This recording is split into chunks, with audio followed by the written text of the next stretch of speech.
বলে নিয়ে আসলো যে চিংড়ি মাছ ধরতে হবে, পানিতে নামা লাগবে না, আমি উপর থেকে জাল ধরবো আর সে পানিতে নামে, এভাবেই নাকি চিংড়ি মাছ পাওয়া যায়। তো দেখা যাক কেমন চিংড়ি মাছ পাওয়া যায়। ভালো মাছ তো চাচা, চাচা তো খুব ভালো মাছ। চাচা একটু হাঁস দিন, এদিক টাকা।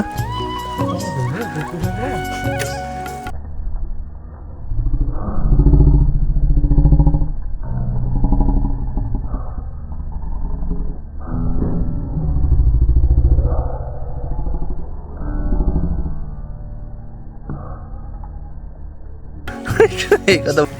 ওয়াও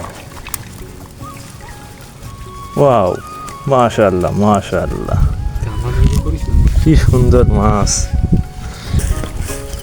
নে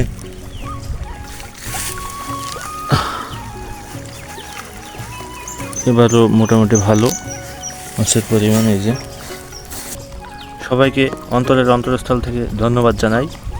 ভিডিওটি অবশ্যই আপনারা একটু লাইক কমেন্ট করে যাবেন, যাতে পরবর্তী ভিডিও আমরা উৎসাহের সাথে করতে পারি। ধন্যবাদ সবাইকে।